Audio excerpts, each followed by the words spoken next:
शिव महापुराण की कथा कह रही है।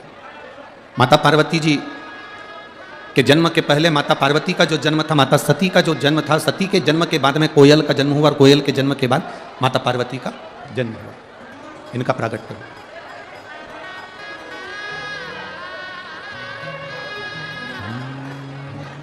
शंभो शरण मांगो घड़ी दुख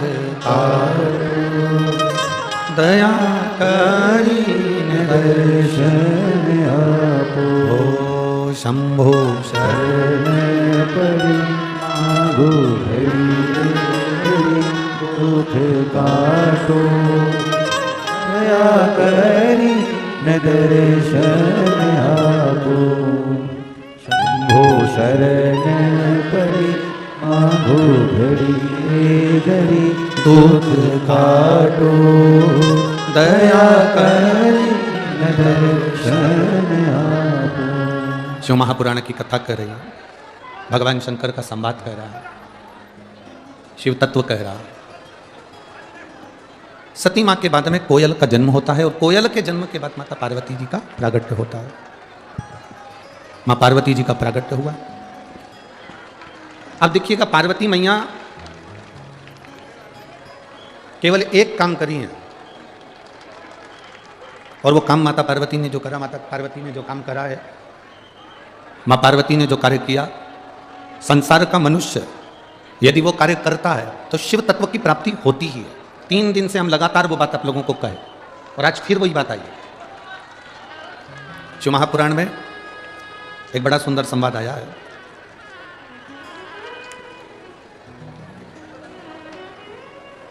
शिव कथा कर रही है।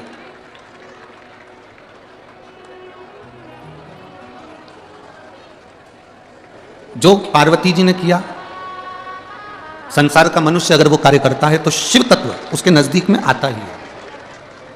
भगवान देवादिदेव महादेव की प्राप्ति उसके जीवन में होती ही है, जरूर होती है। भगवान शंकर की प्राप्ति का केंद्र बिंदु है पार्थिव शिवलिंग का निर्माण। माता सती के, माता पार्वती जी के जितने जन्म हुए, माता पार्वती जी के जितने अवतार हुए, प्रत्येक जन्म में, प्रत्येक अवतारों में माता पार्वती जी ने, माता सती ने अपने प्रत्येक जन्म में शंकर के पार्थिव शिवलिंग का पूजन करा और उसका निर्माण करा और उसका पूजन नित्य करा। एक नियम आप भी बना लो, हमने पहले भी कथा में कहा कि अमरावती की अम्बेश्वर अंबा शिव महापुराण की कथा को जब सुनकर जाओ,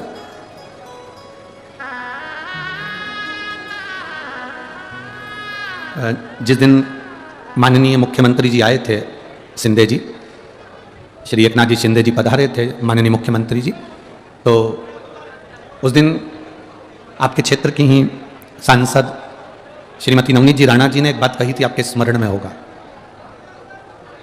जिस दिन शिंदे जी आए थे उस दिन की बात,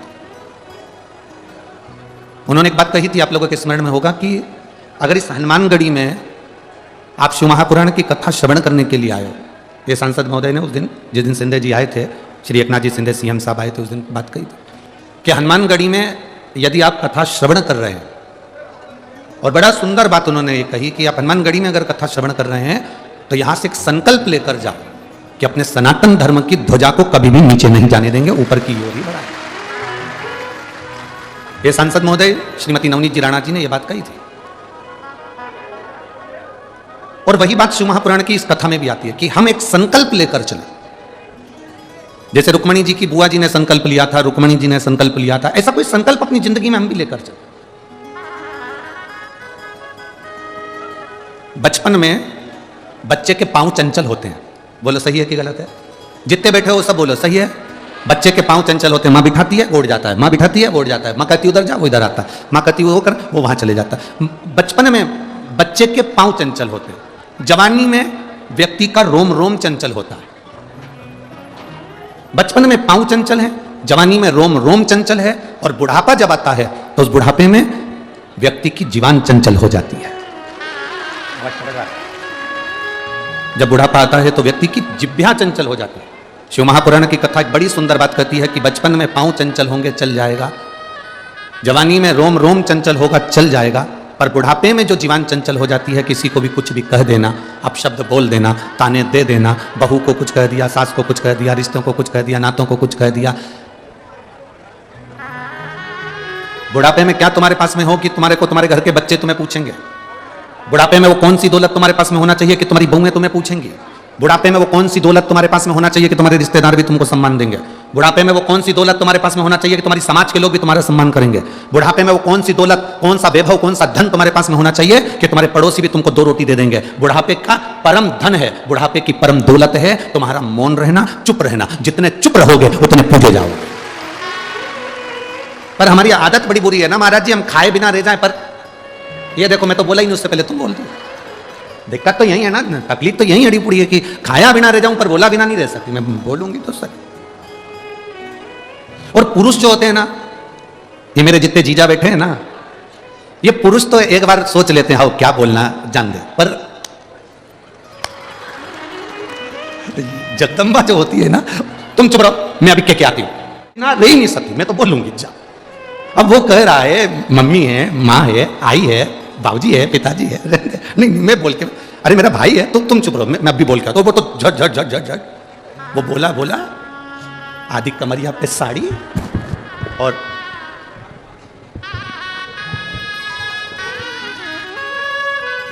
वो बोला तो बोला, और बोलने के बाद में वो माइक भी बोल रहा है, वो बोल के वो जाए।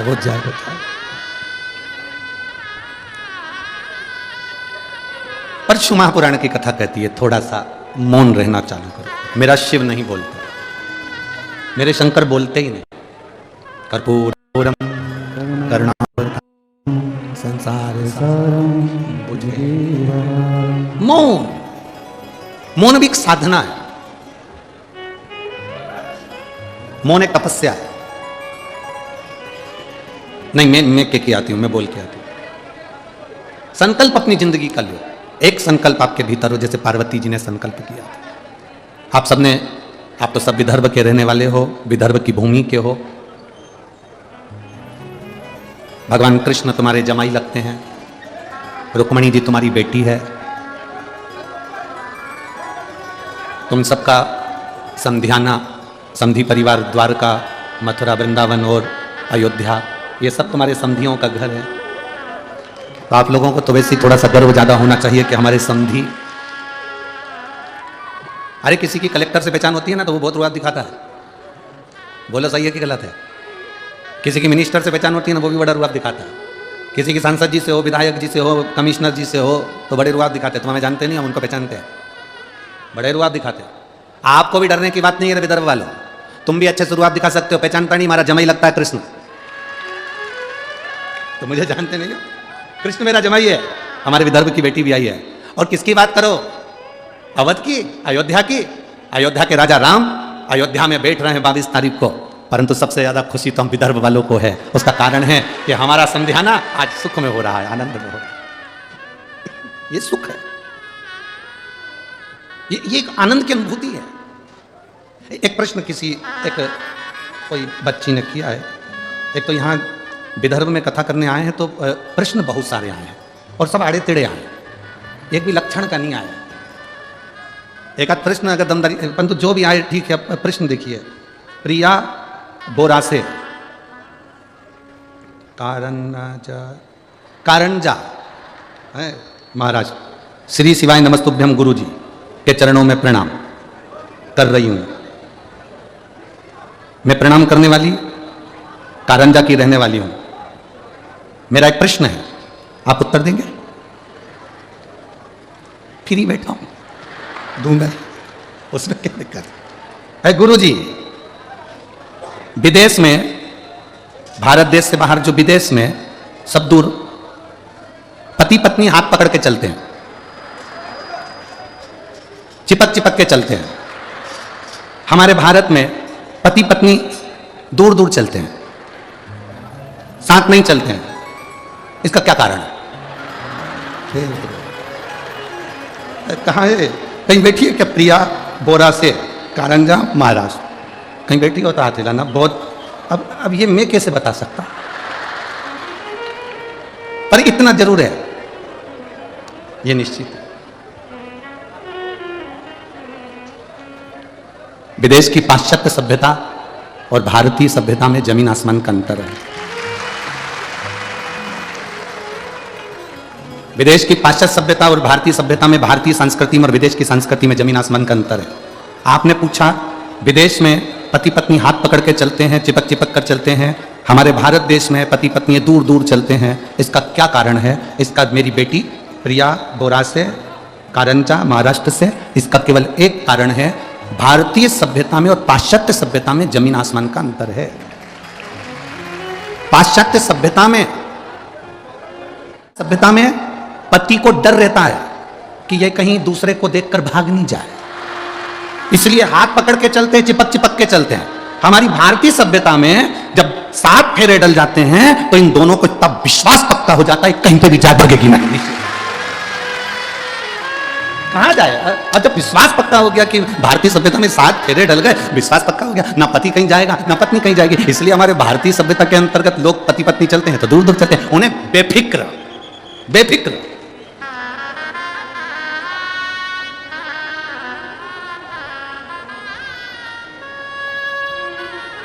ये भारत की जो भूमि है, ये भारत की जो धरा है, ये भारत की जो भूमि है, ये सभ्यता और संस्कृति की देने वाली है। ये साधारण सी भूमि नहीं है महाराज। विदेश में कोई मरता है तो उसको एक्सपायर कहते हैं, विदेश में मर गए डेड बॉडी कहते हैं, पर भारत में कहीं का बेवड़ा भी मर जाता है तो स्वर्गवासी कहते हैं। ये भारत की भूमि है, भारत की धरा है। कोई गलत भी मर रहा है तो उसको स्वर्गवासी कहेंगे, क्योंकि भारत की भूमि पर राम और कृष्ण का अवतार हुआ है। भारत की भूमि पर रामकृष्ण परमहंस, चैतन्य महाप्रभु, संत तुकाराम, श्री नामदेव जी का अवतार हुआ है। भारत की भूमि पर संत साधु का अवतार हुआ है। भारत की भूमि पर 33 कोटि देवता किसी न किसी रूप में आते रहे हैं। इसलिए भारत की धरा पर अगर कोई पापी से पापी मर भी जाता है तो उसके नाम के आगे स्वर्गवासी ही लिखा जाता है कि वो मरने के बाद स्वर्गवास हो गया, भगवान की भक्ति में डूबा गया, भजन चित्त की ओर। शिव कथा कह रही है, भगवान शंकर का संवाद कर रहा है। एक संकल्प अपने भीतर का। पार्वती जी ने जो संकल्प लिया था तो उनको देवादिदेव महादेव मिल गए थे। आप सब विदर्भ के रहने वाले, कथा आप लोगों ने बहुत सुनी है। आपके स्मरण में होगा कि माता रुक्मिणी मात्र 6 वर्ष की थी, केवल 6 वर्ष की रुक्मिणी, और अपने पिता राजा भीष्मक के साथ में सिंहासन पर बैठ जाती थी, केवल 6 वर्ष की। और माता रुक्मिणी जी की बड़ी सुंदर एक चोटी जिसमें सुंदर फुंदे लगे हुए हैं, कानों में कर्ण फूल है, गले में हंसली पहनी हुई, हाथ में कंगन है माता रुक्मिणी जी के, सुंदर लहंगा है, सुंदर चोली, सुंदर चुंदड़ी माता रुक्मिणी जी पहनी हुई।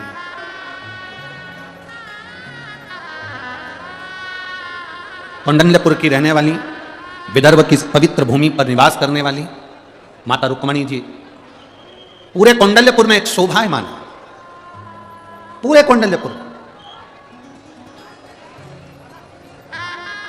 उनकी छठा विरल 6 वर्ष की दौड़कर अपने पिताजी के सिंहासन पर चढ़कर बैठ जाती। पिताजी उनको गोदी में बिठा लेते और निर्णय देना प्रारंभ कर देते। अब जितने भी वहां पर लोग आते, जो सभा में जितने भी आते, राजा भीष्मक की सभा में जितने भी बैठते, उनसे जब बात चालू होती तो बात चलते चलते चलते चलते थोड़ी थोड़ी देर में जितनी भी बात निकलती वो भगवान कृष्ण की निकल जाती। थोड़ी थोड़ी देर में बात निकलती और भगवान कृष्ण की बात चालू हो जाती। फिर थोड़ी देर में बात निकली तो फिर भगवान कृष्ण की बात निकल जाती।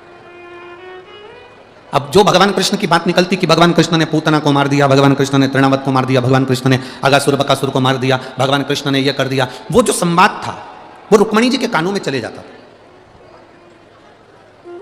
वो जो संवाद था वो रुक्मिणी जी के कानों में बार बार जा रहा है। रुक्मिणी जी के कर्णों में वो संवाद जा रहा है कि भगवान कृष्ण ने ये करा, भगवान कृष्ण ने वो करा, भगवान कृष्ण ने ये लीला करी, भगवान कृष्ण ने वो लीला करी। रुक्मिणी जी के दिल में भगवान कृष्ण के प्रति प्रेम जागृत हो गया।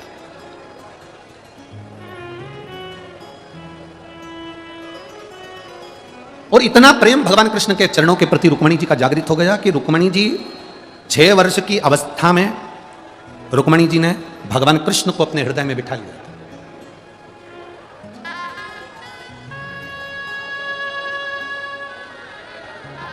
आज आप लोगों से एक बात पूछें, सब उत्तर दोगे क्या? बोलो बोलो, जम के बोलो, दोगे?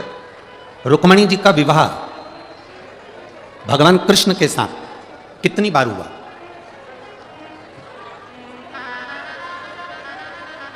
जल्दी जल्दी उत्तर दो। रुक्मिणी जी का विवाह भगवान कृष्ण के साथ कितनी बार हुआ? शिव महापुराण की कथा वर्णन करती है कि भगवान कृष्ण के साथ रुक्मिणी जी का विवाह 4 बार हुआ है।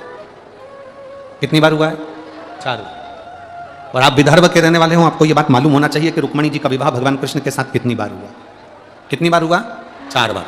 पहला, रुक्मिणी जी जब 6 वर्ष की थी, सभा में बैठे हुए लोगों के मुख से का नाम सुन सुनकर रुक्मिणी जी ने अपने मन से भगवान कृष्ण के साथ दिल से रुक्मिणी जी ने फेरे लगा लिए थे कि कृष्ण आज से मेरे पति हैं और मैं कृष्ण की धर्म पत्नी हूं। कृष्ण मेरे पति हैं और मैं भगवान कृष्ण की धर्म पत्नी हूं। ये रुक्मिणी जी ने भीतर से फेरे लगा लिए। 6 वर्ष की अवस्था में रुक्मिणी जी भगवान कृष्ण को अपना पति बना लिया। इसको कहते हैं मानसिक विवाह, जो मन से करा गया। दूसरे नंबर का विवाह, रुक्मिणी जी ने जब पत्र लिखा, उस पत्र में 7 श्लोक लिखे। कितने श्लोक थे? 7। पत्र में 7 श्लोक लिखे। हर श्लोक को लिखते समय रुक्मिणी जी ने अपनी बुद्धि से भगवान कृष्ण के साथ फेरे लगा लिए। पहला श्लोक लिखा रुक्मिणी जी ने और कह दिया, मैं कृष्ण तुम्हारे को समर्पित हूं, मैं तुम्हें पाना चाहती हूं। 7 श्लोक से रुक्मिणी जी ने भगवान कृष्ण से बुद्धि की भावर लगा ली। ये दूसरा विवाह हो गया। और जितने लोग आस्था से चैनल पर सुन रहे हैं, बड़े ध्यान से सुनना। रुक्मिणी जी का तीसरा विवाह जगदम्बा के मंदिर से, जब रुक्मिणी जी श्रृंगार कर जगदम्बा के मंदिर पर आई और भगवान कृष्ण उनको लेकर भागे, ये राक्षसी विवाह भगवान कृष्ण का रुक्मिणी जी के साथ तीसरा विवाह हुआ। और चौथे नंबर का विवाह द्वारकापुरी में पहुंचने के बाद रुक्मिणी जी का हुआ। चौथा। अर्थात रुक्मिणी जी का चरित्र कह रहा है, रुक्मिणी जी का संवाद कर रहा है कि बचपन रुक्मिणी जी ने भगवान को दे दिया, जवानी रुक्मिणी जी ने भगवान को दे दी, अधेड़ी रुक्मिणी जी ने भगवान को दे दी और वृद्धावस्था रुक्मिणी जी ने भगवान को दे दी। 4 विवाह से मतलब है कि बचपन, जवानी, अधेड़ी और बुढ़ापा चारों की चारों भगवान कृष्ण के भरोसे पर छोड़ दिया। और बचपन खेल में खोया, जवानी नींद भर सोया, बुढ़ापा देख कर रोया, सिराने मौत हंसती। बचपन गया, जवानी गई भोग विलास में, अधेड़ी चली गई कमाने में, केवल एक बुढ़ापा बचा है। और वो भी अंतिम समय में कैसे भजन हो पाएगा? इस व्यासपीठ से पहले भी निवेदन कर, आज फिर आप लोगों से निवेदन करते हैं, फिर प्रार्थना करते हैं। एक भिखारी तुम्हारे दरवाजे पर मांगने आता है, मांगता है, तुम्हारे दरवाजे के बाहर जाकर रोटी पेट भर कर खाता। बोलो खाता है कि नहीं खाता? तुम दिन रात मेहनत करते हो, दिन रात दुकान पर काम करते हो, दिन रात फैक्ट्री में लगे रहते हो, दिन रात कमाने में लगे रहते हो, उसके बाद भी तुम समय पर भोजन नहीं कर पाते। और भिखारी भीख मांगने के बाद भी समय पर भोजन कर लेता है, पर अच्छा सेठ भी समय पर भोजन नहीं कर पाता है।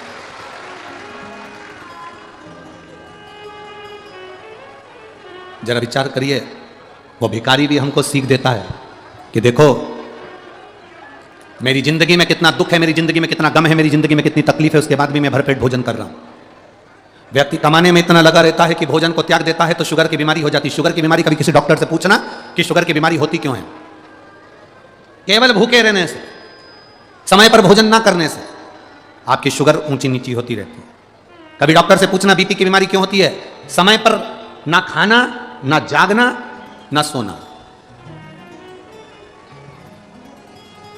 दुनिया का सबसे सुखी व्यक्ति कौन है? दुनिया का सबसे बड़ा करोड़पति कौन है? दुनिया का सबसे बड़ा सेठ कौन है? जिसके सोने वाले कमरे में, जिसके शयन कक्ष, जिसके कमरे के अंदर, जिसके पलंग के पास में कोई दवाई या गोली नहीं है, वो दुनिया का सबसे बड़ा सेठ है। सोने से पहले 4 गोलियां खाना पड़ रही है। सोने से पहले नींद की गोली, बीपी की गोली, शुगर की गोली, इसकी गोली, उसकी गोली, रोज सोने से पहले 4 गोलियां खाना पड़ रही है। तो दुनिया के आप किताब या आपने धन कमाया है, पर आप सेठ नहीं कहलाओगे।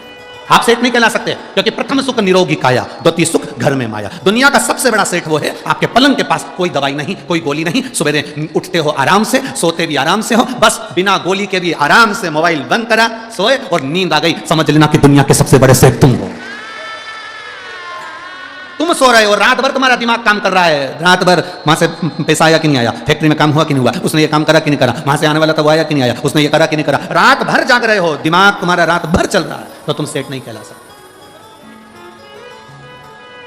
फुल एंजॉय की जिंदगी जियो रे भाई। कोई भरोसा नहीं है कि अगला जन्म तुम्हारा कौन सा होगा और हमारा कौन सा होगा, किसको मालूम। फुल एंजॉय की जिंदगी जियो, भगवान ने जो दिया है उसको इतने खुश होकर जियो। अगर कम मिला कम में जिंदगी अच्छी जियो, ज्यादा मिला ज्यादा में जिंदगी अच्छी जियो। जैसा मिला, एक 10,000 रुपए महीना कमाने वाला भी अपनी पत्नी को रोज घुमाने चले जाता है, 10,000 रुपए कमाने वाला भी अपने पत्नी और बच्चों के साथ खिलखिला के हंस लेता है, और 1 करोड़ रुपए कमाने वाला भी दिन भर मुसद्दी लाल जैसा बैठा रहता है। काय की जिंदगी जीना, फुल एंजॉय की जिंदगी जी। जो परमात्मा ने दिया कम नहीं दिया, जैसा दिया बहुत अच्छा दिया। घर में ऐसे रहो कि जैसे शंकर पार्वती रहते थे। शिव जी के परिवार में किसी देवता का परिवार निकाल कर बताओ, 33 कोटि देवी देवताओं के परिवार में बता दो कि पूरा परिवार किसी के साथ में हो। भगवान विष्णु और लक्ष्मी जी साथ में मिलेंगे परंतु उनके बच्चे साथ में नहीं मिलेंगे। ब्रह्मा ब्रह्माणी साथ में मिलेंगे पर उनके बच्चे साथ में नहीं मिलेंगे। इंद्र इंद्राणी मिलेंगे पर उनके बच्चे साथ में नहीं मिलेंगे। आप किसी 33 कोटि देवी देवताओं की लिस्ट निकाल कर देख लो, किसी के देवताओं के बच्चे उनके साथ में नहीं है। केवल एक देवाधिदेव महादेव हैं जिनके बच्चे गणेश, कार्तिकेय, अशोक सुंदरी, जया, विषहरा, शामली बारी, दौतली देव, शंकर भगवान का पूरा खानदान उनके साथ में है। क्योंकि शिव प्रेरणा देते हैं कि अपने परिवार के साथ फुल एंजॉय की जिंदगी जियो, भले कैलाश पर्वत पर रहो चाहे कहीं पर भी रहो। ये शिव प्रेरणा दे रहे हैं कि अपने जीवन को कितना खुश जीना, अपने को अपना जीवन कितना आनंद में जीना, अपने को अपना जीवन कितना आनंद में बनाना, ये अपने ऊपर निर्भर करता है। 6 वर्ष की अवस्था माता रुक्मणी जी की मात्र 6 वर्ष की अवस्था, और 6 वर्ष की अवस्था में माता रुक्मणी जी ने भगवान कृष्ण को अपना पति मान लिया था। आप इस कथा के पंडाल में बैठती हो और हम बोलते हैं बोल बम का नारा है और बाबा एक सहारा है। बाबा एक सहारा का मतलब यह है कि आप भोलेनाथ जी को अपना पिता मान लो, भोलेनाथ जी को अपना इष्ट मान लो, भोलेनाथ जी को अपना सखा मान लो, भगवान शंकर को अपना इष्ट, अपना सखा, अपना पिता, अपना बाबुल, अपना बाबा मानकर हम अपने दिल की बात भोलेनाथ जी से कर सकें। उसका मतलब यह है।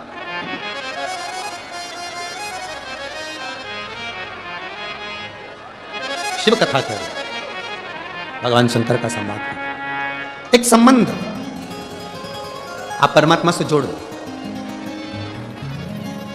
एक संबंध। और नाता एक राम जी से दूजा नाता तोड़ दे, रिश्ता एक श्याम जी से दूजा रिश्ता छोड़ दे। साधु संगे राम रंग अंग अंग रही है, जाई विधि रखे राम ताई विधि रही। किया अभिमान तो फिर मान नहीं पाएगा, होगा वही प्यारे जो मेरे राम जी को पाएगा। बस अपना शिव को, अपना राम को बना। एक पत्र है देखिए,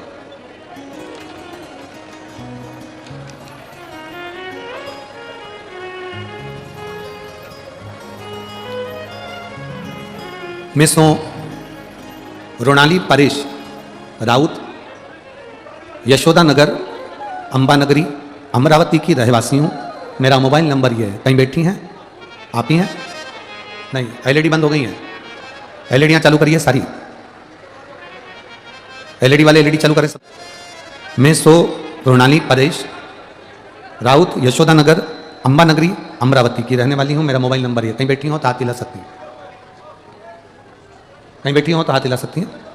गुरुदेव, मैं बाबा का क्या वर्णन करूं, मेरा तो परमात्मा पे से विश्वास उठ गया था क्योंकि मेरे यहां 10 साल हो गए थे और मुझे संतान का सुख नहीं था। ऐसा कौन सा इलाज जो मैंने नहीं करवाया, ऐसी कौन सी जगह जहां मैं नहीं गई। मैंने बच्चे की आस भी छोड़ दी थी क्योंकि 1 साल 2 साल धीरे धीरे 5 साल 8 साल 9 साल 10 साल निकल जाए तो कहां संतान का सुख होता है। किसी के यहाँ कोई फंक्शन में जाती थी तो बड़ा मन दुखता था कि किसी के यहाँ जाओ और अपना मुंह उतरा रहे, अच्छी बात नहीं, क्योंकि सबके बच्चों को देखती, मेरी खुद की कोई औलाद नहीं थी। 10 साल निकल गए। 2022 में मेरी पड़ोसन के कहने पर मैंने आस्था चैनल पर पहली बार शिव महापुराण की कथा सुनी। और कथा आप कहते हो आसन लगाकर जो सुनता है बाबा उसकी झोली जरूर भरता। मैंने टीवी के सामने ही आसन लगाकर शिव महापुराण की कथा को श्रवण करा, सफेद आंकड़े की जड़ का प्रयोग करा, पशुपति व्रत प्रारंभ करा। गुरुदेव, करता करे ना कर सके, शिव करे सो होए, 3 लोक नो खंड में मेरे शिव से बड़ा ना कोई। आपने बहुत अच्छी लाइन लिखी है, जहां भी बैठे हो आपको बहुत बहुत साधुवाद। गुरुदेव, कुछ समय के बाद फिर मेरी तबीयत खराब हुई। तबीयत खराब हुई हम घर का इलाज करते रहे, स्वास्थ्य ठीक करते रहे, पर बाबा तो बाबा है। पशुपति व्रत करती रही और मेरा स्वास्थ्य बेकार चलता रहा।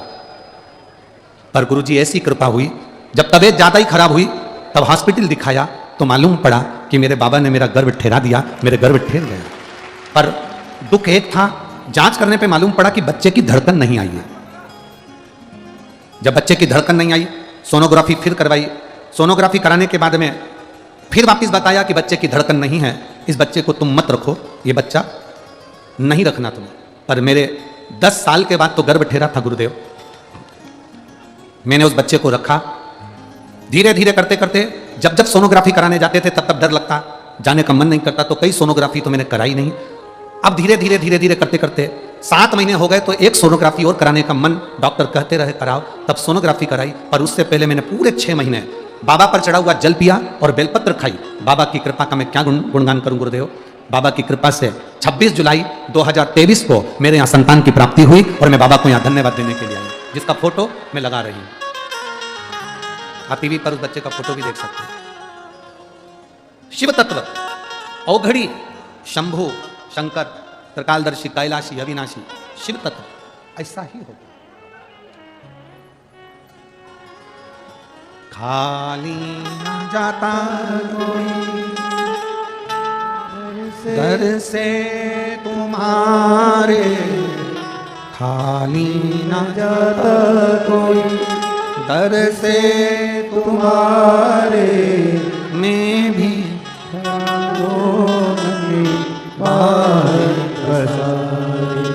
अपने हृदय से लगा लो, गिरा जा रहा हो, उठा लो, भोले अपने दर से अब तो न तारो, गिरी जा रही हो, उठा लो। शिव कथा कर रही है। रुक्मणी जी ने 4 बार भगवान कृष्ण से विवाह कर लिया। पहला, अब आपको बताना है 4 बार के विवाह। पहला 6 वर्ष की अवस्था में, दूसरा बोलते जाओ जब पत्र लिखा तब, तीसरा जब भगवान कृष्ण रुक्मणी जी को हाथ पकड़कर गोदी में उठाकर रथ पर बिठाकर द्वारका ले गए तब, और चौथा द्वारकापुरी में पहुंचने के 4। दे दो भगवान को अपना बचपन भी, परमात्मा को दे दो, जवानी भी भगवान को दे दो, अधेड़ी भी भगवान को दे दो, बुढ़ापा भी भगवान को दे दो। समर्पण, पूर्ण समर्पित। एक दिन रुक्मणी जी 6 वर्ष की अवस्था में रुक्मणी जी ने जो भगवान कृष्ण को अपना बना लिया, आज पिता विदर्भराज भीष्मक जी से कहकर रुक्मणी जी ने पिताजी से कहा, पिताजी मेरे दादा परदादा शिव की भक्ति में डूबे रहे हैं, आखिर क्यों, शंकर की भक्ति क्यों करी, दादा ने परदादा ने शिव की भक्ति क्यों करी। तब राजा भीष्मक ने, विदर्भराज भीष्मक ने कहा अपनी रुक्मणी से, रुक्मणी केवल एक देव ऐसे हैं जो बिना मांगे दे देते हैं। किसी भी देवता के आगे जाकर झोली फैलाना पड़ती है और कहना पड़ता है कि हमको ये दे दो, पर केवल वो कहते हैं ना, मांग कर जो देता है वो देव कहलाता है, जो बिना मांगे दे देता है वो महादेव कहलाता है। बिना मांगे देते हैं वो, बिना मांगे, कुछ मांगने की जरूरत नहीं पड़ती। आप में से इतने सारे भक्त लोग शंकर की उदारता वाले सब यहाँ पधारे हो, शिव महापुराण की कथा सुनने के लिए आए हो, वो बिना मांगे क्या देगा तुमको, तुम्हें नहीं मालूम पड़ेगा। तुम तो आ गए, यहां तक पहुंच गए, फिर मर्जी उसकी है।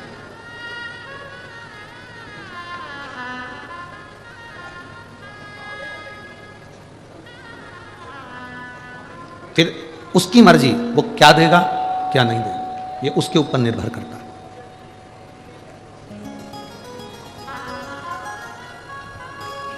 आप तो केवल बैठकर श्री शिवाय नमस्तुभ्यम उसको जप लो, उसका भजन कर लो, उसका कीर्तन कर लो, उसका मंत्र जाप करो।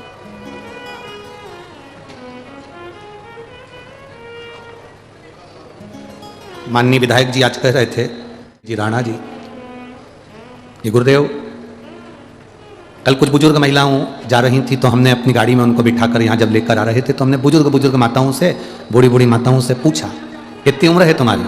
तो उन्होंने कहा 78 साल की उम्र है, 78।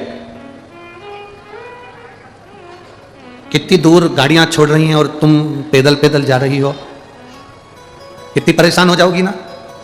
तो विधायक जी कह रहे थे, उस माँ के मुख का शब्द था गुरुजी, वो माँ कह रही थी ये तो 5 किलोमीटर है, 50 किलोमीटर भी होता तो मैं पैदल जाती कथा को सुनने के लिए। माननीय विधायक महोदय रवि जी राणा जी कह रहे थे, उसके चेहरे का तेज कह रहा था गुरुदेव कि उसके अंदर कितना बल है शिव के प्रति, कितना बल।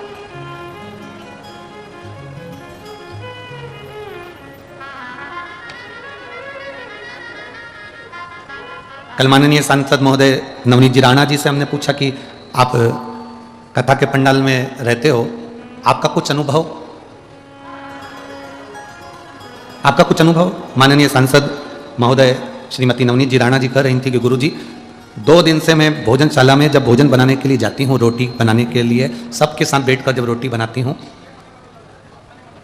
उस समय पर ऐसा महसूस होता है कि वो रोटी किसी व्यक्ति के लिए नहीं बन रही है, वो रोटी स्वयं देवाधिदेव महादेव के लिए बन रही है। ये अनुभव है भीतर का, ये भीतर का अनुभव।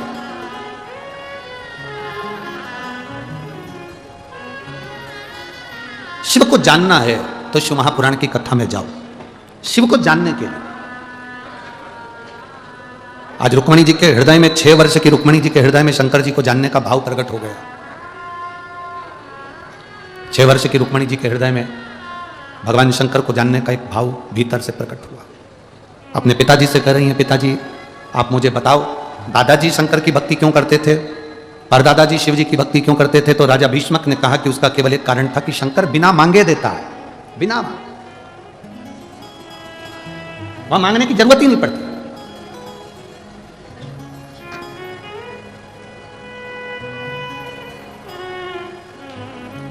पीछे की एलईडियां चालू करवाइए उस वाले पंडालों की, और पीछे की आवाज भी बढ़ाइए। शिव बिना मांगे देने वाला, भगवान शंकर के दरवाजे पर जाकर मांगना नहीं पड़ता, वो स्वयं दे देता, स्वयं। आज हम गाड़ी में कह रहे थे कि पूरी दुनिया में शंकर भगवान का शिवलिंग पूजाता है, पर केवल सीहोर का कुबेरेश्वर धाम एक ऐसा है जहां पर कंकर शंकर के रूप में पूजाता है। केवल एक, पूरे भारत की भूमि पर केवल एक ही भूमि ऐसी, एक ही जगह ऐसी है, सीहोर का कुबेरेश्वर धाम, जहां पर कंकर शंकर के रूप में पूजाया जाता है।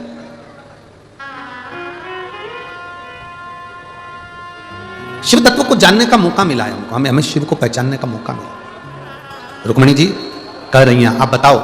तो राजा भीष्मक ने कहा कि शिव जी से कुछ मांगना नहीं पड़ता, भोलेनाथ जी सब दे देते हैं, सब, भगवान देवाधिदेव महादेव सब दे देते हैं। अब रुक्मणी जी के अंदर खलबली उत्पन्न होने लगी। रुक्मणी जी के भीतर एक शिव जी से मिलने की और भगवान कृष्ण को पाने की एक भीतर से उमंग जागृत हो गई। हमने कई बार कथाओं में कहा कि सुख और उम्र, आप लोगों ने कथाओं में सुना होगा, सुख और उम्र इन दोनों की हमेशा दुश्मनी रही है, इन दोनों की आपस में बनी नहीं। किस किस चीज की नहीं बनी? बोलो बोलो, जम के बोलो जरा। सुख और उम्र, उम्र मतलब हमारी आयु, उम्र, इन दोनों की कभी नहीं बनी, आपस में इन दोनों का झगड़ा है, इन दोनों की अंटी रहती है, हमेशा दुश्मनी रहती है। किस किस चीज की? बोलते जाओ, जम के बोलो जरा। सुख और उम्र। जब सुख आता है तब उम्र चली जाती है, जब उम्र रहती है तब तक सुख पकड़ने की कोशिश करते हैं, अब मिलेगा, बहू आएगी सुख मिलेगा, गर्म रोटी देगी सुख मिलेगा। हम सुख को पाने का प्रयास करते हैं और गर्म रोटी तो नहीं मिलती, पर गरम गरम सुख और उम्र की हमेशा झगड़ा रहा है। सुख और उम्र का कभी नहीं बना, सुख और उम्र में आपस में कभी संबंध अच्छे नहीं रहे। जब व्यक्ति की उम्र निकलती है तब उसे सुख मिलना प्रारंभ होता है, और वो थोड़ा सा समय 30, 35, 25, 30 साल पूरी जिंदगी संघर्ष में निकल गई, सुख पाने में निकल गई, पूरी जिंदगी कमाने में निकल गई, और सुख का समय जब आया तो मालूम पड़े सीता। सुख और उम्र दोनों विपरीत है, दोनों विपरीत। सुख पाने के चक्कर में दुनिया के लोगों की पूरी उम्र चली जाती है, और जब उम्र चली गई तब सुख मिला तो क्या खाएगा? बोलो रिजीजियो, सही है कि गलत है? शादी करके नए नए आए थे, विवाह कर कर नए नए पधारे थे, अब नए नए तुम शादी कर कर आए थे, विवाह कर कर आए थे, तो जरा विचार करिएगा, पहला, दूसरा, तीसरा, चौथा, पांचवा, छठा, सातवां, आठवां, नवा, 10वां करवा चौथ का व्रत पड़ा। सही मायने में बताओ, पति तुमको जब साड़ी दिलाता, पति तुमको जब रकम दिलाता तो अच्छा लगता कि नहीं लगता? अरे बोलो तो जम के जरा, लगता ना? अब तुम्हारी उम्र ढल गई, 55 साल के हो गए, सोफा सेट भी गड़बड़ हो गया, खिड़कियां बेकार हो गई, और अब सुख आया, धन आया, और पति ने कहा मेरा मन कर रहा है, चल सुनार की दुकान पे चल, तुझे आज मैं नेकलेस दिला दूं, चल सुनार की दुकान पे, कपड़े की दुकान पे मैं तुझे कपड़े दे दूं। अब पत्नी कहेगी अब तो पूरी जिंदगी हो गई, बच्चों के लिए ले लो, अब तो बच्चों का ब्याह करना है, बहू आएगी, बहू को चढ़ा देंगे, बहू के हिसाब से ले लो, बच्चों के हिसाब से ले लो, इनके हिसाब से ले लो। अब मना कर देगी वो, अब मेरे लिए मत लो, अब तुम बच्चों के लिए, परिवार के लिए लो, अब मेरे लिए नहीं, अब परिवार के लिए और बच्चों के लिए लो, अब मेरे लिए मत। सुख और उम्र, इन दोनों का झगड़ा है। जब सुख आता है तब उम्र चली जाती है, और उम्र जब रहती है तो व्यक्ति सुख पाने के चक्कर में पूरी उम्र गंवा बैठता है। इसीलिए हमारा शास्त्र कहता है कि भजन करो भरी जवानी में, बुढ़ापा किसने देखा है? भजन करो भरी जवानी में बुढ़ापा किसने देखा है? इन दोनों का झगड़ा है, सुख का और उम्र का। रुक्मणी जी ने अपने उस जीवन को, रुक्मणी जी ने अपने उस चरित्र को आनंदित करा, और रुक्मणी जी ने उस चरित्र को जब आनंदित करा तो रुक्मणी जी ने तुरंत राजा भीष्मक से कहा, अपने पिताजी से, राजा भीष्मक से रुक्मणी जी कह रही हैं कि पिताजी आप मुझे बताएं कि शंकर भगवान की आराधना का फल क्या है, भगवान शिव की भक्ति का फल क्या है, शंकर के पूजन का फल क्या है, शिवलिंग निर्माण का फल क्या है, शंकर के शिवलिंग की आराधना का फल क्या है, भगवान शंकर के गुणगान का फल क्या है, भगवान शिव की अविरल भक्ति का फल क्या है, आप मुझे बताएं, ये मुझे सिद्ध करें। राजा भीष्मक ने कहा, रुक्मणी, शिव की अविरल भक्ति वो भक्ति है जिसमें मांगने के लिए आपको हाथ नहीं फैलाना पड़ेगा, सारी समस्या का हल एक लोटा जल, सब कुछ मिल सकता है, सब कुछ। दुनिया का ऐसा कोई कार्य नहीं, दुनिया का ऐसा कोई बाबू नहीं, गला पकड़ रहा है, परसों जैसा कल जैसा कर दो साउंड को। दुनिया का कोई ऐसा सुख नहीं है जो शिव की भक्ति से नहीं मिल सकता, जो भगवान शंकर की भक्ति से प्राप्त नहीं हो सकता, दुनिया का ऐसा कोई कार्य नहीं। मेरे राम जी महाराज जब लंका पर चढ़ाई करने के लिए जाते हैं तो शंकर भगवान के शिवलिंग की स्थापना, रामेश्वर धाम की स्थापना करते हैं। मेरे भगवान कृष्ण रुक्मणी जी के साथ बैठकर भगवान कृष्ण की अविरल भक्ति को धारण करते हैं। शिव के बिना सब अधूरे। रुक्मणी जी ने कहा तो क्या सब कुछ शिव की भक्ति से मिल सकता है?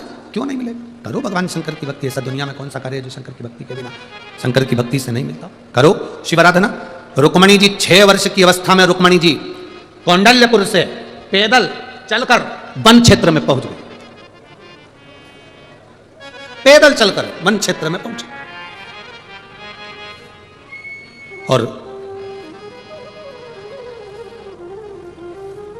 आज रुक्मणी जी ने विचार कर लिया कि अब तो मुझे शंकर के शिवलिंग की आराधना करना है, पूजन करना है। स्कंद पुराण में विदर्भ के अम्बेश्वर मंदिर का वर्णन, अम्बेश्वर शिवलिंग का। जैसे अपन ने विदर्भ खंड को अगर पढ़ते हैं तो विदर्भ को अगर हम पढ़ते हैं तो विदर्भ को पढ़ने में कौंडल्यपुर का वर्णन आता है, आपको कुंडेश्वर महादेव का वर्णन अपन ने स्मरण किया, फिर अपन ने कथा में तपवनेश्वर महादेव का स्मरण करा। उसी तरह तीसरा जो वर्णन आया है अम्बेश्वर महादेव, जहां पर माता रुक्मणी स्वयं वन क्षेत्र में आ गई, कंडलीपुर को छोड़कर मां दौड़ती स्मरण करती अपनी सखियों के साथ वन क्षेत्र में पहुंच गई।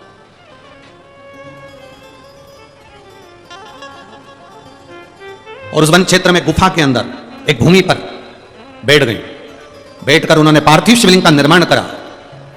नेत्र बंद कर केवल पार्थिव शिवलिंग का निर्माण करा। ना उस पर जल चढ़ाया, ना बेलपत्र चढ़ाई, ना फूल चढ़ाया, ना दूध चढ़ाया, ना कोई फल चढ़ाया। केवल शिवलिंग का निर्माण कर माता रुक्मणी जी बैठ गई। 6 वर्ष की अवस्था है माता, मात्र 6 वर्ष की अवस्था।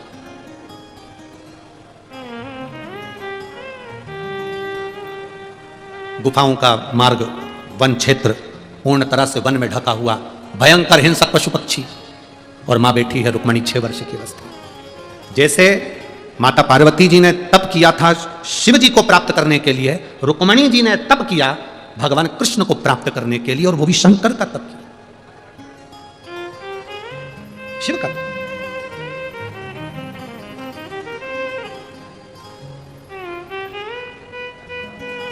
पिता विदर्भ राज को मालूम पड़ा, राजा भीष्मक को मालूम पड़ा मेरी बेटी घर से गई है, सखियों के साथ वन क्षेत्र में गई है, ढूंढने के लिए निकल गए। विदर्भ की पूरी भूमि पर अपनी बेटी रुक्मणी को ढूंढने के लिए राजा भीष्मक ने अपने द्वार से द्वारपालों को भेज दिया, गुप्तचरों को भेज दिया, रुक्मणी को देखो कहां गई है, रुक्मणी गई कहां है, जरा पता करो, देख कर आओ। पूरा विदर्भ छाना, विदर्भ के जहां विराम हो रहा था उस स्थान पर, वो कहते हैं भूमि का स्मरण अगर करेंगे अम्बेश्वर महादेव का, तो मोर्शी के पास में सालबर्डी, मोर्शी के पास में सालबर्डी, ये आज का नाम है, पुरातन नाम अम्बेश्वर महादेव। पुराना अगर स्मरण करेंगे तो वहाँ मोर्शी में ही पड़ेगा ना, मोर्शी के अंतर्गत ही आएगा। और जहाँ सालबर्डी आप लोग कहते हो, छोटा महादेव कहते हो, बड़ा महादेव कहते हो, जो भी कहते हो आपकी भाषा में, पर हमारी भाषा में अम्बेश्वर महादेव। जिस कथा का नाम माननीय सांसद महोदय नवनीत जी राणा जी ने, श्री रवि जी राणा जी ने इस कथा का जो नाम लिया, अम्बेश्वर अम्बा शिव महापुराण की कथा, इनका मूल लक्ष्य था कि पूरे विदर्भ क्षेत्र में, पूरे विदर्भ क्षेत्र में जो हमारे स्कंद पुराण में और हमारे शास्त्रों में जिन जिन शंकर के मंदिरों का, जो अम्बा महारानी का और जो भगवान की अविरल भक्ति, जो विदर्भ राज भगवान शिव की भक्ति करे हैं, ऐसी मूल कथाओं का उद्देश्य रहे। बोल बम का नारा है, शिव कथा कर रही है। रुक्मणी जी कौंडन्यपुर छोड़कर चली गई। 6 वर्ष की अवस्था में रुक्मणी जी अपने पिता से कहकर गई, बिना बताए नहीं गई, बिना बोले नहीं गई रुक्मणी, कहकर गई है, पिताजी मुझे शिव भक्ति को प्राप्त करना है, मुझे भगवान शंकर की अविरल भक्ति को धारण करना है, भगवान शंकर की भक्ति को प्राप्त करना है। पिताजी मैं वन क्षेत्र में जा रही हूं, आपने कहा कि शंकर की भक्ति करने वाला को मांगने की जरूरत नहीं पड़ती, मांग कर दे वो देव कहलाता है, जो बिना मांगे दे दे वो महादेव कहलाता है, तो मैं महादेव की भक्ति करने के लिए जा। इतने खुश हुए पिता, विदर्भराज भीष्मक अति प्रिय, प्रसन्न, बहुत प्रसन्न, उनकी प्रसन्नता का कोई अंत ही नहीं था।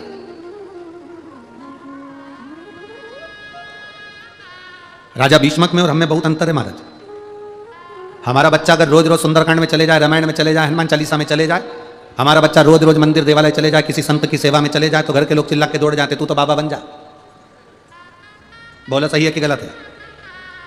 हमारे यहाँ की बेटियां मंदिर तक जाएं तो लोग टांट मारने लगते हैं, ताने देने लगते हैं, कमेंट्स करने लगते हैं। आप रोज रोज अगर भगवान के मंदिर में जल चढ़ाने जाओगे तो लोग तुम्हें ताना दे देंगे, आ गई सीओर वाले महाराज की चेली।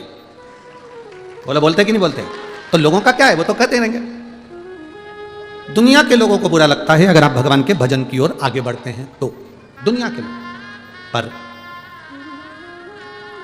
राजा भीष्मक को बड़ी प्रसन्नता हुई, बहुत प्रसन्न, इतनी प्रसन्नता राजा भीष्मक के मुख पर थी कि आज मेरी लड़की, आज मेरी बेटी 6 वर्ष की अवस्था में शंकर की आराधना में डूबी है। दादा परदादा का जो क्रम था शंकर की आराधना का, वो मेरी बेटी भी कर रही है। अच्छा एक बात बताओ, तुम्हारे यहां पर हींग की डब्बी है क्या? अरे बोलो तो जम के, हींग रखते हो उस डब्बी में? एक काम करो, 8 महीने 10 महीने 1 साल हींग की डब्बी को खाली करके, धो के, साफ करके, अच्छे साबुन सरफ से धो के उसको बंद करके रख दो या खोल के रख दो। 1 साल के बाद उस हींग की डब्बी को सूंघ कर देखना, उसमें हींग की खुशबू आएगी कि नहीं आएगी? अरे बोलो तो, आएगी ना? हींग की डब्बी को खाली कर दिया, हींग की डब्बी को धो दिया, गर्म पानी से धो दिया, साबुन से धो दिया, सर्फ से धो दिया, तो भी हींग की खुशबू उस डब्बी में आती है। उसी तरह हमारे दादा परदादा, हमारे पूर्वज भगवान की भक्ति करते करते करते करते चले जाते हैं तो वो अपनी भक्ति की सुगंध अपनी आने वाली पीढ़ी को छोड़ जाते हैं और वो सुगंध दिखती है, वो सुगंध नजर आती है। आप जितने भी शंकर की कथा में बैठे हो, आप जितने भी शिव महापुराण की कथा को सुनने के लिए बैठे हो, और जितने लोग आस्था चैनल पर सुन रहे हैं, जितने फेसबुक यूट्यूब पर सुन रहे हैं, आप सब इत्र की अर्थात हींग की वो डब्बी हो जिसकी सुगंध नहीं गई। 84 लाख वो कहे ना 83,99,999 योनि काटने के बाद ये 84 लाख भी योनि मिलती है।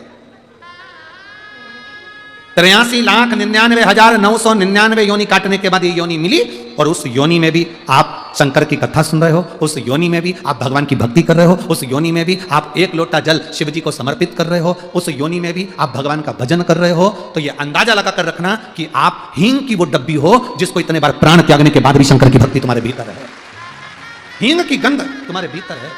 आज वो गंध समाप्त नहीं।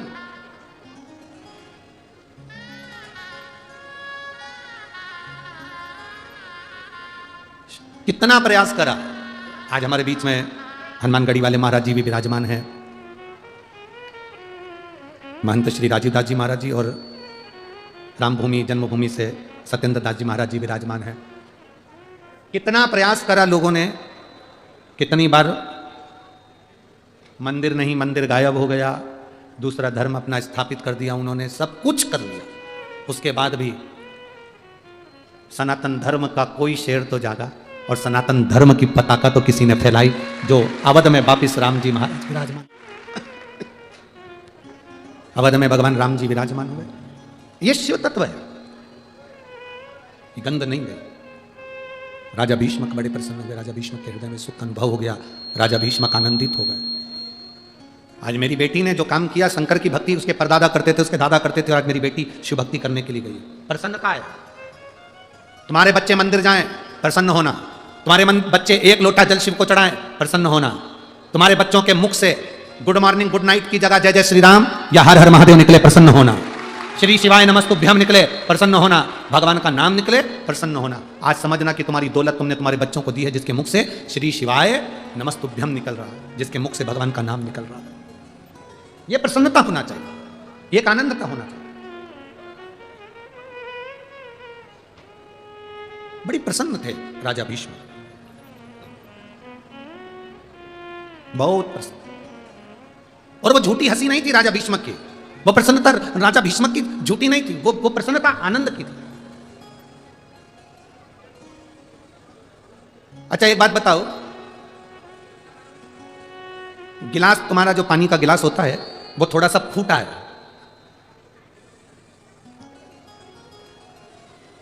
फिर भी तुम पानी पीते हो कि नहीं पीते हो? अरे बोलो तो जम के, पीते हो ना। और वही गिलास उसमें झूठन लगी है, झूठ जो झूठन लगी उसमें, रोटी का टुकड़ा लगा, सब्जी लगी, पूरा भिड़ रहा है अंदर से, पूरी झूठन लग रही है उसका, उससे पानी पी लोगे क्या? बोलो जम के बोलो जरा। नहीं किया। गिलास टूटा होगा चल जाएगा, पर गिलास झूठा होगा नहीं चलेगा। उसी तरह मनुष्य की एक आंख फूटी हो चलेगी, हाथ टूटा हो चलेगा। एलईडी चालू करिए, एलईडी वाला एलईडी चालू करिए। आंख टूटी हो चल जाएगा, हाथ टूटा हो चल जाएगा, पांव टूटा हो चल जाएगा, पर मनुष्य झूठा हो वो महादेव को बिल्कुल नहीं चलता। टूटा चल सकता है पर झूठा नहीं चलेगा, और झूठ शिव को प्रिय नहीं। इसलिए शंकर भगवान को सत्यम शिवम सुंदरम, शिव की प्रियता सत्य है, झूठ नहीं प्रियता है। शिव की प्रियता सत्य में, झूठ मेरे महादेव को प्रियता नहीं। शिव महापुराण की कथा कर रही है, भगवान शंकर का संवाद कर रहा है। अब रुक्मणी जी के हृदय में वो भाव जागृत हो गया। रुक्मणी जी बैठ गई तब साधना करने के लिए, एक गुफा, वन क्षेत्र, हिंसक वन, पशु पक्षी सब, और वहां रुक्मणी जी 6 वर्ष की अवस्था में रुक्मणी जी बैठी। रुक्मी आया, रुक्मबाहु आया, पिता राजा भीष्मक से कहा, पिताजी 6 वर्ष की रुक्मणी जी वन वन चली गई और आपको चिंता नहीं है? आपको चिंता नहीं है? राजा भीष्मक ने जो शब्द कहा वो शब्द आपकी जिंदगी में होना चाहिए। रुक्मी कह रहे हैं कि रुक्मणी 6 वर्ष की अवस्था में वन में चली गई, तुम्हें चिंता नहीं है? क्या तुम्हें टेंशन नहीं? मना कर दिया। राजा भीष्मक ने कहा, मेरी बेटी रुक्मणी जिस महादेव का भजन करने के लिए गई है, जिसके भरोसे गई है, जिसका नाम लेकर गई है, जिसका स्मरण कर कर गई है, घर से निकली थी और शंकर का नाम लेकर निकली थी, अब शंकर की बेटी हो गई, मेरी बेटी नहीं है। शिव की पुत्री, शंकर की बेटी, शिव की पुत्री, मेरी बेटी नहीं, शिव की पुत्री है। आप अपने घर से श्री शिवाय नमस्तुभ्यम कहकर निकलते हो, आप अपने घर से भगवान का नाम लेकर निकलते हो, आप अपने घर से हर हर महादेव कहकर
सरल भाषा में समझना, घर में नौकरानी काम करती है, दासी काम करती है, सेविका काम करती है। उसको अगर पैसे की जरूरत है तो वो मालिक से, सेठ जी से कभी नहीं कहती कि सेठ जी मुझे 5,000 की जरूरत है। वो किसके पास जाती है? जम के तो बोलो, घर की जो सेठानी होती है ना, उसके पास में जाकर कर, बहुत दुखी हूं, बहुत तकलीफ है, बहुत कष्ट है। इतने में सेठानी कह देती, काय को दिन भर रोती रहती, क्या हो गया बोल? 5,000 रुपए की जरूरत है। उसने कह दिया 1 रुपया नहीं मिलेगा, पहले का गया आज तक नहीं दिया। सेठ जी देख रहे हैं पर वो कुछ नहीं कर। फिर सेठानी ने कहा कब लौटा देगी? मैं दे दूंगी बस कुछ। फिर सेठानी सेठ जी से कहेगी इसको 5,000 रुपए की जरूरत है। सेठ जी कहेंगे तेरे पास रखे हैं, निकाल कर देते हैं। वृंदावन में जाते हो तो कृष्ण कृष्ण कहते हो कि राधे राधे कहते हो? जम के तो बोलो जरा, राधे राधे कहते हो। राधे राधे कहते हो तो कहना राधा राधा जब को चले आएंगे बिहार, स्वयं कृष्ण मिल जाते। अब यहां पर देवऋषि नारद ने कह दिया तुम अंबा का स्मरण करो, पार्वती का स्मरण करो। रुक्मणी जी ना, पार्वती जी का स्मरण कैसे होता है? क्या करा जाए? बस 1 लोटा जल लो, शिव जी के शिवलिंग पे चढ़ाना प्रारंभ करो। जल की तरंग शिवलिंग पे से चढ़ते हुए जब जल की धार नीचे की ओर जाएगी, जो नीचे की पीठिका है वो पार्वती जी का स्थान है। इसलिए शंकर जी पे चढ़े हुए जल को जब पीठिका पर जाता है बैठकी पर जब जाता है और वो जल जब नीचे बहता है तो लोग कहते हैं कि ऐसा एक लोटा जल में है क्या जो शंकर प्रसन्न हो जाते हैं, खुश हो जाते हैं और लोगों की सुन लेते हैं। उसका कारण केवल इतना है, जब जल चढ़ता है वो नीचे पीठिका पर जाता है तो पार्वती जी शंकर जी से कहती हैं तुम्हारा भक्त आया है, खाली झोली लाया है, इसको भर दीजिए। वो पीठिका पर जा रहा है, वो जल नीचे की ओर जा रहा है। आप कृपा कर, आप दया कर, कृपा दया करिए। पार्वती जी ने जल चढ़ाना प्रारंभ करा। जो माता रुक्मणी जी ने जल चढ़ाना प्रारंभ करा, पार्वती जी प्रसन्न हो गई और सम्मुख में एक बूढ़ी का रूप लेकर आई, एक बुढ़िया का रूप। बेटी 6 साल की तेरी आयु, चल मैं तुझे घर छोड़ आती हूं। कहां की रहने वाली है? रुक्मणी जी ने तुरंत कहा मुझे घर नहीं जाना। कहां की रहने वाली है? रुक्मणी जी बोली मैं घर का पता भूल गई। इतने में पार्वती जी मुस्कुरा कर बोली पर मुझे मालूम है तू कुंडलपुर की रहने वाली है। अब रुक्मणी जी ने मन में सोचा ये तो मेरे खानदान को भी जानती होगी। अब रुक्मणी जी जाने क्या, ये पार्वती मैया है, सबका इतिहास रखती है, सबका इतिहास रखती है। चल मैं तुझे छोड़कर आती हूँ। ना ना ना माँ, माँ मैं नहीं जाऊंगी। अरे उठ। रुक्मणी जी का हाथ माता पार्वती जी पकड़ लिए, हाथ पकड़कर उठाने लगी। ना ना ना ना ना मैं नहीं जाऊँ, मैं नहीं जाऊँ। 6 वर्ष की रुक्मणी जी नहीं जा, पड़ गए।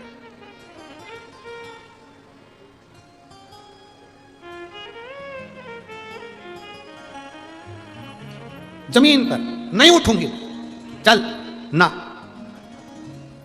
एक पत्ते के ऊपर जो शिवलिंग बनाया था रुक्मणी जी ने, उस पत्ते की नोक को पकड़कर बैठी। पत्ते की नोक को रुक्मणी जी पकड़ी है, पार्वती जी हाथ पकड़ी रुक्मणी का। चल मैं तुझे तेरे घर कुंडलपुर छोड़कर। ना ना ना मैं नहीं जाऊंगा। हाथ पकड़ी, छूटता नहीं। इतने में पार्वती जी ने शिव जी का स्मरण करा। देवादिदेव महादेव सम्मुख में प्रकट हो गए। शिव सामने। रुक्मणी क्या चाहिए तुझे? रुक्मणी जी कहती हैं मैंने कृष्ण को मन से पति मान लिया है, बस इससे ज्यादा कुछ नहीं। कभी तूने कृष्ण को देखा है? नहीं। कभी कृष्ण का दर्शन किया है? नहीं। फोटो देखा? क्योंकि आजकल गाने बन गए ना, फोटो को। तूने कभी फोटो देखा है क्या? फोटो की भी बड़ी बड़ी कहानी होती है। एक भक्त आया था, कहीं कथा थी,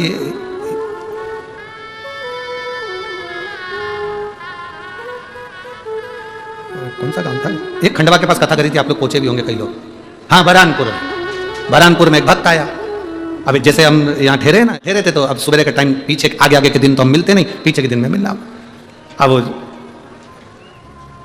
वो अर्चना दीदी चटनी से उस कथा को कराई थी।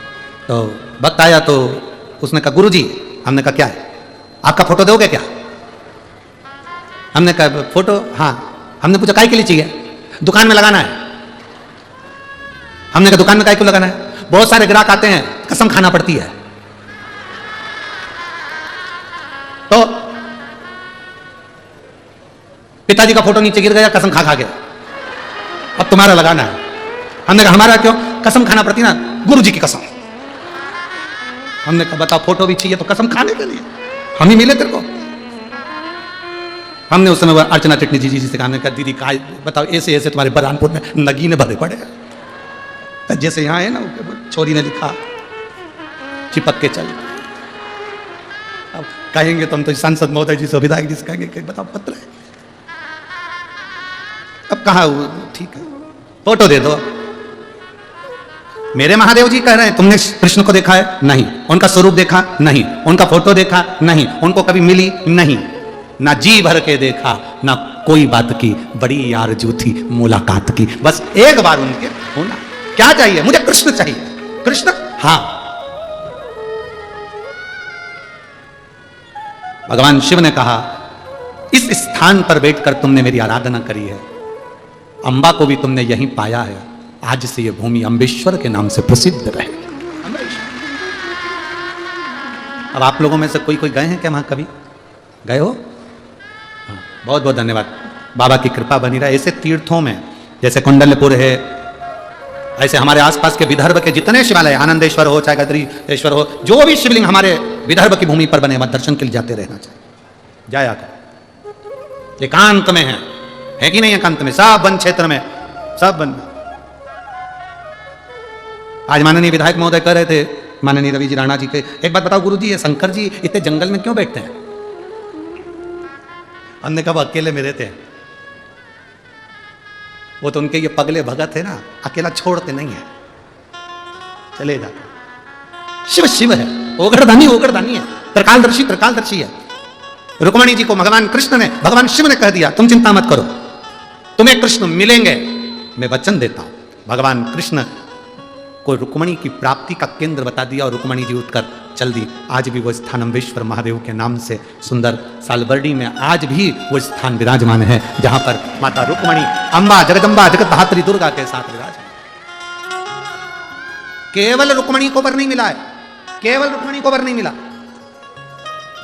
माता पार्वती मैया वहीं पर उसी समय पर माता पार्वती भी खड़ी की खड़ी रह गई। जब भगवान कृष्ण का जन्म हुआ था भोलेनाथ, तो आप ब्रज की धरा पर दर्शन करने के लिए गए थे। कथा सुनी है ना आप लोगों ने? जब भगवान कृष्ण का जन्म हुआ तब आप ब्रज की धरा पर दर्शन करने के लिए गए थे। ज्योतिषी का रूप रखकर हाथ देखने यशोदा जी के दरवाजे पर गए थे, भगवान कृष्ण का दर्शन करने के लिए गए थे। एक लाइन आप लोग स्मरण करते हो ना, श्री कृष्ण का दर्शन करने चले सदा शिव गोकुल। आप ब्रज की रज में दर्शन करने के लिए गए थे, जन्म के साक्षी आप थे। तो रुक्मणी पार्वती जी कहती हैं मुझे रुक्मणी और कृष्ण के विवाह के साक्षी बनना है। पार्वती जी कह रही मुझे विवाह के साक्षी बनना है। देवाधिदेव महादेव ने कहा पार्वती जाओ, तुम भी इस विदर्भ की भूमि पर यह अमरावती नगर में अंबा के रूप में विराजमान होना, इसी दरवाजे पर आए।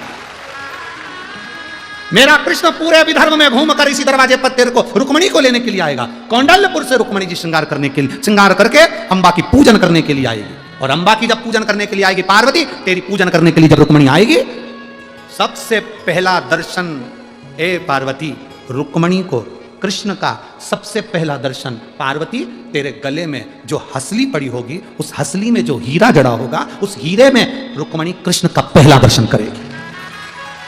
पहला दर्शन। इसीलिए हमारे यहां भजन करते हैं ना, तो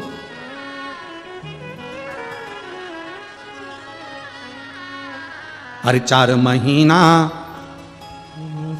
गर्मी के बीते, 4 जो महीना गर्मी के बीते, मैं तो छत पे खड़ी रही पसीना में, शाम आओगे कौन से महीना में, शाम आओगे कौन से महीना में, लाला आओगे कौन से महीना में। 4 महीना बारिश के बीते, मैं तो छत पे खड़ी रही पानी में, शाम आओगे कौन से महीना। प्रभु कौन से महीना में आओ? और जब भगवान कृष्ण यहां पार्वती जी को भी वर दिया। आप में से कितने लोग हैं जो अंबा जी का दर्शन करें इस पवित्र भूमि पर? मां अम्बा की पवित्र भूमि अमरावती में आए हो तो दर्शन जरूर करिएगा। हर हर महादेव। दर्शन एक मूल है, दर्शन दर्शन वर दे दिया भोलेनाथ ने, आनंद की राशि, भगवान शिव भक्ति का बल, खूब आनंदमय वर देकर चले गए। रुक्मणी जी पहुंच गई अपने कौंडल्यपुर में। पूरे कौंडल्यपुर में आज आनंद ही आनंद समाहित थे, पूरे कौंडल्यपुर में, पूरे कौंडल्यपुर।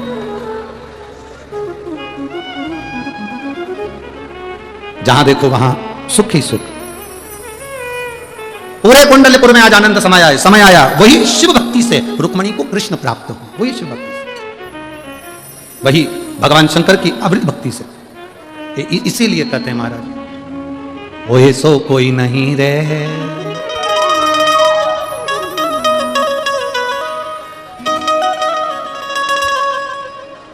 भोलेनाथ से निराला यहाँ कोई नहीं, भोलेनाथ से निराला यहाँ कोई नहीं, कोई नहीं रे यहाँ कोई नहीं, ओ कोई नहीं रे यहाँ कोई नहीं, ओ कोई नहीं रे यहाँ कोई नहीं, कोई नहीं रे यहाँ कोई नहीं, मेरे बाबा से निराला यहाँ कोई नहीं, भोलेनाथ से निराला यहाँ कोई नहीं, शंभो बाबा से निराला यहाँ कोई नहीं, शंभो बाबा से निराला यहाँ कोई नहीं, भाव से।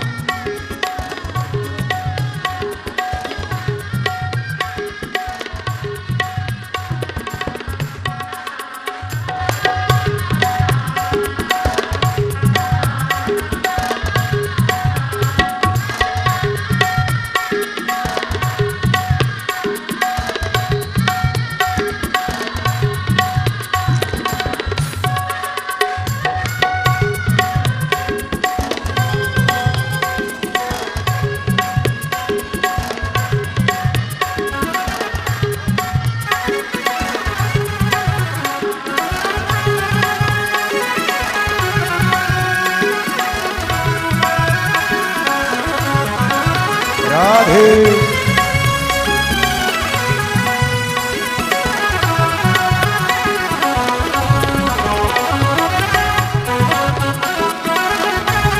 ओ शिव का डमरू डम डम बोले, अगम निगम के भेद ये खोले। शिव का डमरू डम डम बोले, भेद ये खोले। शिव का डमरू डम डम बोले, अगम निगम के भेद ये खोले। शिव का डमरू डम डम बोले, अगम निगम के भेद ये खोले। ऐसा डमरू बजाने वाला कोई नहीं, ऐसा डमरू बजाने वाला कोई नहीं, ऐसा डमरू बजाने वाला कोई नहीं, ऐसा डमरू बजाने वाला कोई नहीं। मेरे बाबा से निराला यहाँ कोई नहीं, भोले बाबा से निराला यहाँ कोई नहीं। ओ कोई नहीं रे यहाँ कोई नहीं, ओ कोई नहीं रे यहाँ कोई नहीं। ओ कोई नहीं रे यहाँ कोई नहीं, ओ कोई नहीं रे यहाँ कोई नहीं। भोले बाबा से निराला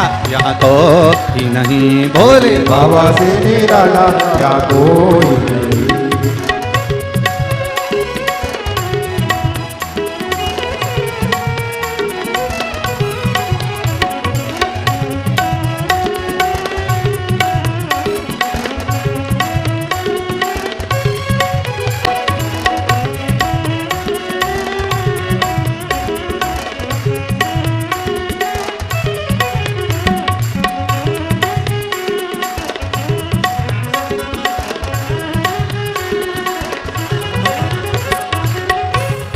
काया जब जब करमट बदले, ताप चमकते अगले पिछले। काया जब जब करवट बदले, पाप चमकते अगले पिछले। काया जब जब करमट बदले, पाप चमकते अगले पिछले। काया जब जब करवट बदले, पाप चमकते अगले पिछले। ऐसा जोग जगाने वाला कोई नहीं, ऐसा जोग जगाने वाला कोई नहीं, ऐसा जोग जगाने वाला कोई नहीं, ऐसा जोग जगाने वाला कोई नहीं। भोले बाबा से निराला यहाँ को, भोले बाबा से निराला यहाँ कोई नहीं। शंभो बाबा से निराला यहाँ कोई नहीं, शंभो बाबा से निराला यहाँ कोई नहीं। ओ कोई नहीं रे यहाँ कोई नहीं, ओ कोई नहीं रे यहाँ कोई नहीं। भोले बाबा से निराला यहाँ कोई नहीं, भोले बाबा से निराला यहाँ कोई नहीं। शंभो बाबा से निराला यहाँ कोई नहीं। शंभो बाबा से निराला यहाँ हार हार अपने स्थान पर बैठकर भगवान शिव से अपने मन की बात बड़े भावों के साथ कहेंगे, दिल से बाबा को प्रार्थना करेंगे। शीघ्र अतिशीघ्र बैठकर कार्यकर्ता भी बैठो और दिल से बाबा से प्रार्थना करिए। जहां जगह मिले वहां बैठ जाओ और बैठकर बाबा देव अधिदेव महादेव से आज कथा का, क्योंकि चतुर्थ दिवस है, कल कथा का विराम हो जाएगा। सुबह 8 बजे से 11 बजे तक रहेगी कथा, टीवी पर 1 बजे ही आएगी। भाव से प्रार्थना करिए। श्री शिवाय नमस्तुभ्यं, श्री शिवाय नमस्तुभ्यं, श्री शिवाय नमस्तुभ्यं, श्री शिवाय नमस्तुभ्यं। भोला सब दुख काटो हमारा, ओ भोला सब दुख काटो हमारा। शिव शंकर जपो तेरी माला, भोले बाबा जपो तेरी माला। भोला सब दुख काटो हमारा। होला सब दुख काटो वेश है मंगल मंगल वेश है